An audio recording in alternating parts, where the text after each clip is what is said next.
Hello everyone, आज है 23 मई और आज इस वीडियो में हम बात करने जा रहे हैं वेदांता के बारे में। 3% का डिक्लाइन यहाँ पर देखने को मिला है और उससे ज़्यादा बड़ी गिरावट आज हिंदुस्तान जिंक में आई है। तकरीबन 5.5% की गिरावट है हिंदुस्तान जिंक में, लेकिन सरप्राइज़ ये है कि एक महीने में अभी भी 80% का ग्रोथ है। एक्चुअली में अगर आज 5% की गिरावट ना होती तो ये 90% का रिटर्न दे चुका है पिछले एक महीने में। तो तेज़ी अगर आप देखोगे 400 रुपये से भाई साहब ये 780 पे गया था, वापस से गिरावट शुरू हुई है और कुछ दिन अभी चल सकती है। लेकिन वीडियो में स्पेसिफिकली बात करेंगे हम वेदांता के बारे में, क्योंकि यहाँ पर भी कुछ ऐसा ही सिनारियो है। 25% की तेज़ी यहाँ पर भी है, लेकिन यहाँ पर जो गिरावट है वो 2 दिनों से देखने को मिल रही है। और बात भी करेंगे कि भाई साहब इतनी बड़ी रफ्तार अगर दिखाई है तो करेक्शन बनता भी है कि नहीं और कहाँ पर जाके अटकने के चांसेस है। तो देखिए, वीडियो को शुरू करूँ उससे पहले अगर आपने अभी तक चैनल को सब्सक्राइब नहीं किया है तो प्लीज़ अभी इसे सब्सक्राइब कर लीजिए, क्योंकि आगे भी बहुत सारे वीडियोस हैं जो आपको काफ़ी ज़्यादा हेल्प करेंगे। तो वेदांता का शेयर अगर आप देखो तो एक साल में 63% का ग्रोथ है, लेकिन एक्चुअली में अगर आप देखोगे तो 250 रुपये का शेयर था ये मार्च महीने में इसी साल। 2 महीने पुरानी बात है ये। 250 रुपये का शेयर था, ऐसी रफ्तार आई थी 490 पे गया था ये। 490 पे वापस से गिरावट अब शुरू हो चुकी है यहाँ पर। और अगर आप 5 साल का भी ग्राफ देखते हो तो जब गिरावट शुरू होती है तो भाई साहब कुछ टाइम वो रहती है। और यहाँ पर इससे पहले भी जब गिरावट आई थी, हालांकि तब डिविडेंड और वो सारी चीज़ें इन्होंने बहुत ज़्यादा पे कर दी थी, उसके चलते आई थी। और ये वो कंपनी थी जो कोविड के टाइम पर आपको 65 रुपये पर ये मिल रहा था। और कोविड से लेकर अब तक अगर आप देखोगे तो 150 रुपये का तो ये डिविडेंड ही पे कर चुका है, उसे उसे ज़्यादा का ही पे कर चुका होगा। तो डिविडेंड इसने बहुत ज़्यादा पे करा है और जो प्राइस थी उससे तो डबल ही पे कर दिया इसने। और अभी भी काफ़ी अच्छी तेज़ी है। तो कह सकते हैं कि अभी ये जिस लेवल पे बैठा हुआ है जनरली सब लोग प्रॉफिटेबल है, किसी का नुकसान यहाँ पर नहीं हुआ अगर होल्ड करा है तो। और जहाँ तक वेदांता को लेकर बात करी जाए तो देखिए, वेदांता फिर से पैसा रेस करने वाला है। वेदांता ने शेयर होल्डर से अप्रूवल मांगा है 8,500 करोड़ रुपए रेस करने का, क्योंकि देखो भैया इनको पैसों की ज़रूरत तो है, ठीक है, कर्जे चुकाने हैं इनको, पैसों की ज़रूरत है इनको। तो भैया शेयर होल्डर अप्रूवल मांगा है कि 8,500 करोड़ रुपए रेस करना चाहते हैं through assurance of securities.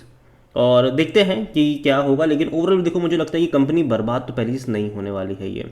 Reason ये है कि कंपनी ऑलरेडी इतना सारा पैसा बना रही है, ऑलरेडी इतना सारा पैसा कमा रही है। और इवन आने वाले टाइम में अगर कंपनी डीमर्ज भी होगी, जो कि इनका प्लान है ही, उन्होंने बताया भी है कि आने वाले टाइम में इनको डीमर्ज होना है, 6 अलग अलग कंपनी बनेगी, सबके शेयर अलग अलग होंगे। ये भी प्लान मुझे अच्छा लगता है। जहाँ तक वॉल्यूम्स की बात करें तो 77 लाख से भी ज़्यादा के शेयर ऑलरेडी ट्रेड हो चुके हैं और बाजार जस्ट अभी खुला है। लेकिन हाँ, अभी ये जिस लेवल पे है, चाहे वो वेदांता हो या फिर हिंदुस्तान जिंक हो, बाइंग के मौके मैं कह रहा हूँ नहीं बन रहे हैं, क्योंकि आज बाजार अच्छे मूड में है। यहाँ पर गिरावट है और देखा जाए तो ऑलरेडी बहुत बड़ी तेज़ी मेटल सेक्टर दिखा चुका है। तो यहाँ से रिस्क ज़्यादा बन जाता है, रिवॉर्ड कम बन जाता है। और जहाँ तक इसका ऑल टाइम हाई 506 रुपये का जो कि इसने अभी बनाया था, और जहाँ तक लो देखे तो वो 93 पैसे का, हालांकि वो बहुत बहुत बहुत पुरानी बात है। 1,75,000 करोड़ से भी ज़्यादा का इसका मार्केट कैप है। कंपनी को लेकर अगर हम देखेंगे तो according to Moneycontrol user 50-50 का रेशियो है। 50% लोग कह रहे खरीदारी करो, 50% लोग कह रहे बेचो और भाग जाओ यहाँ से। कंपनी के डिविडेंड अगर आप देखोगे तो इसने इस साल 11 रुपये का डिविडेंड अनाउंस करा है, जो कि अच्छा है। और डिविडेंड किसको मिलेगा? जिस किसी के पास 24 मई से पहले इसके शेयर्स होंगे। तो जाहिर सी बात है कल एक डिक्लाइन एक्सपेक्टेड और रहेगा यहाँ पर डिविडेंड के चलते। डिविडेंड के चलते एक और डिक्लाइन कल एक्सपेक्टेड रहेगी, क्योंकि प्राइस एडजस्ट होगा ये 11 रुपये, ठीक है। इससे पहले अगर आप पिछले साल भी देखोगे तो भारी भरकम डिविडेंड ये पे कर चुके हैं, अच्छा डिविडेंड पे कर चुके हैं। लेकिन इस बार अच्छी बात है कि भाई साहब मुझे लगता है कि शायद ये 2 बार पे करेंगे डिविडेंड। अब पिछली बार की तरह 4 बार नहीं पे करेंगे, और वो भी इतना हैवी डिविडेंड नहीं होगा। हालांकि अभी भी देखा जाए तो ये डिविडेंड तो हैवी ही है, ठीक है। और कंपनी को लेकर अगर आप बात करें वैल्यूएशन को लेकर तो देखिए 43 का पी हो चुका है इसका, जो कि महंगा है सेक्टर पी 26-27 के मुकाबले। 50% एनालिस्ट कहते हैं खरीदारी करो। फिनेंशियल्स अगर हम देखें इस कंपनी के तो जो कि कम है, इनका जो लास्ट क्वार्टर में प्रॉफिट था वो 1,400 करोड़ के आसपास का ही था, जो कि कम है। इतने से ज़्यादा तो ये डिविडेंड पे कर देते हैं। तो डिविडेंड भी वो तभी जस्टिफाई कर पाएंगे जब कंपनी पैसा कमा रही होगी। और देखो डिविडेंड क्यों पे कर रहा है ज़्यादा, क्योंकि अभी भी कर्जा है। प्रमोटर के ऊपर, अभी भी उसको चुकाना है, अभी भी उनकी डेडलाइन आने वाली है। तो यही हो रहा है कि वेदांता में अगर आप देखोगे तो प्रमोटर की शेयर होल्डिंग कम हो रही है, प्रमोटर अपने शेयर्स बेच रहे हैं। हिंदुस्तान जिंक में भी जो प्रमोटर है वो वेदांता ही है, तो वहाँ पर भी शेयर को बेचा जा रहा है, पैसा जुटाया जा रहा है, इवन शेयर को गिरवी रखा जा रहा है, पैसा उससे भी जो मिल रहा है वो जुटाया जा रहा है, डिविडेंड के थ्रू पैसा निकाला जा रहा है, चाहे वो वेदांता हो या फिर हिंदुस्तान जिंक हो। लेकिन पिछले कुछ टाइम में देखो मेटल सेक्टर बहुत ज़्यादा फोकस में आए थे, कमोडिटी सेक्टर बहुत ज़्यादा फोकस में आए थे, तेज़ी बेहतरीन देखने को मिली और उसका फ़ायदा डेफिनेटली इस कंपनी को भी देखने को मिला है। और जहाँ तक इनके शेयर होल्डिंग की बात करी जाए तो जो प्रमोटर की होल्डिंग है वो 61.95% की है और प्रमोटर लगातार बेच रहे हैं, 68.11% से 61.95 पर आ गए, लेकिन फिर भी प्रमोटर की सारी होल्डिंग गिरवी ही है। म्यूचुअल फंड अगर आप देखते हो तो म्यूचुअल फंड पहले बेच रहे थे, बाद में खरीदारी भी करी इन्होंने, पहले बहुत सारी अच्छी क्वांटिटी, बाद में लगातार खरीद रहे। अगर आप यहाँ पर देखो तो 0.25% से 0.83 पर आए, फिर खरीदते हुए 1.42 पर आए, फिर खरीदते हुए 3.55 पर आए। लेकिन मुझे लगता है कि जब जून क्वार्टर का शेयर होल्डिंग पैटर्न अपडेट होगा तो यही म्यूचुअल फंड बिकवाली करते भी आपको नजर आ सकते हैं। जहाँ तक डोमेस्टिक इंस्टीट्यूशन देखो तो 9.77 से 9.60 पर आए हैं, एफआईएल्स 8.78% पर है और एफआईएल्स ने भी बड़ी खरीदारी मार्च क्वार्टर में करी हुई थी। यहाँ पर रिटेल और अदर की कुल मिलाकर होल्डिंग 16.13% की है, जिनमें से रिटेल इन्वेस्टर 11.58% पर है, जो अदर पार्टीज है वो 4.55% का स्टेक यहाँ पर लेकर बैठे हुए हैं। तो देखिए यहाँ पर मैं इतना ही कहूँगा वेदांता को लेकर के, देखो कंपनी खराब नहीं है। इवन जब 250 पे था, 275 पे था, कई सारे मेरे वीडियोस भी थे कि मुझे अच्छा लगता है ये शेयर, खरीदारी के मौके बन रहे हैं, बेचने का तो सवाल ही पैदा नहीं होता है। आने वाले टाइम में इवन जब डीमर्ज भी होगा तो भी फ़ायदा यहाँ पर होने वाला है। लेकिन ऑलरेडी जब मेटल सेक्टर ही काफ़ी अच्छे प्ले में था तो बहुत बड़ी तेज़ी हमें देखने को मिल गई। और अगर आप ग्राफ इसका देखते हो मैक्सिमम, तो मेटल का एक सेक्टरल चेंज आता ज़रूर है, याद रखिए उसका, कि बड़ी तेज़ी दिखाता है फिर लंबे समय के लिए निंद्रा में चला जाता है ये, फिर इंतज़ार करना पड़ता है तेज़ी का, वापस आता है, तेज़ी आई, गिरावट आई, तेज़ी आई थी, ठीक है, दौर काफ़ी अच्छी तेज़ी यहाँ पर 2020 से लेकर 2022 तक चली, बाद में लंबे समय तक सो गया था ये, फिर बाद में एक बड़ी रफ्तार अभी देखने को मिली और मुझे लगता है कि शायद वापस से एक बड़ी निंद्रा में जाने की तैयारी ये करता आपको नज़र आ सकता है आने वाले टाइम में वेदांता का शेयर।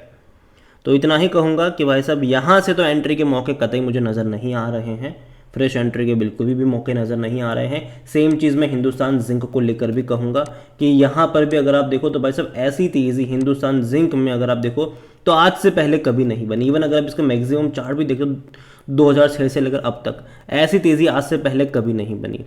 और देखो हिंदुस्तान जिंक में बहुत बड़ी तेज़ी बनने का जो सबसे प्राइम रीज़न था वो ये था कि मार्केट में फ्री फ्लोट है ही नहीं। जैसे कि प्रमोटर के पास 64-65% का स्टेक है और गवर्नमेंट के पास 29% का स्टेक है, तो मार्केट में फ्री फ्लोट होता है वो ज़्यादा बचा ही नहीं है। और यही वजह है कि इनको मतलब जब होगा ही नहीं, डिमांड ही ज़्यादा आती रहेगी तो ये ऊपर ही ऊपर जाएगा। लेकिन आने वाले टाइम में जो 29% का स्टेक है गवर्नमेंट का वो गवर्नमेंट बेचेगी। और अभी जिस प्राइस पे अवेलेबल है हिंदुस्तान जिंक, मुझे लगता है कि इलेक्शन के बाद सबसे पहले गवर्नमेंट यहाँ पर बेचने के लिए आने वाली है अपना हिस्सा और अपनी तिजोरी भरने वाली है। तो यहाँ पर तो एंट्री के कतई मौके हिंदुस्तान जिंक में नज़र नहीं आ रहे, थोड़ा सा सावधान ज़रूर रहिएगा यहाँ पर, बल्कि मैं कहूँगा कि प्रॉफिट टेकिंग के मौके यहाँ पर ज़्यादा बनते हुए नज़र आने वाले हैं हिंदुस्तान जिंक में, क्योंकि गवर्नमेंट के पास इतना सारा जो हिस्सा है जो इनको बेचना ही बेचना है गवर्नमेंट को, क्योंकि उन्होंने लंबे समय से वेदांता और गवर्नमेंट की यही लड़ाई चल रही है, भैया अपना हिस्सा आप बेचो, आपने प्रॉमिस करा था कि आप बेच दोगे उसको, और गवर्नमेंट नहीं बेच रही थी क्योंकि उनको अच्छा भाव नहीं मिल रहा था, और अब उनको बहुत ही अच्छा प्राइस मिल रहा है। तो बहुत जल्दी मुझे लगता है कि गवर्नमेंट यहाँ पर अपना हिस्सा बेचने के लिए आ सकती है, और यही वजह है कि हिंदुस्तान जिंक से तो दूरी बना के रखेगा ही रखेगा। लेकिन वेदांता मेरे हिसाब से अभी मौका नहीं है, 400 के नीचे जाता है तब इसके बारे में दोबारा बात करेंगे। अगेन काफ़ी लोग मेरे इस व्यू से डिसएग्री होंगे, लेकिन मैं इतना ही कहूँगा कि ये चेंज जो होते हैं मेटल सेक्टर में ये आते रहते हैं, ठीक है, ये बड़ी तेज़ी दिखा देता है मतलब बहुत ही कम टाइम में, और किसी को मौका तक मतलब मिलता नहीं खरीदारी का, लेकिन बाद में ऐसी गिरावट भी आती है कि बेचने तक का भी मौका नहीं मिलता है किसी को। तो दूरी बना के रखिए। अगेन ये मेरा पर्सनल ओपिनियन है, कोई भी इन्वेस्टमेंट एडवाइस नहीं है, ये आप ही का फैसला होना चाहिए कि आपको यहाँ पर क्या करना है। वीडियो को यहीं पे एंड करता हूँ, पसंद आया हो तो लाइक करें, शेयर करें, चैनल पर पहली बार है तो प्लीज़ सब्सक्राइब करें। और वेदांता के बारे में आप क्या सोचते हैं, हिंदुस्तान जिंक के बारे में आप क्या सोचते हैं, वो भी आप मुझे कमेंट में लिख के बता सकते हैं। Thank you.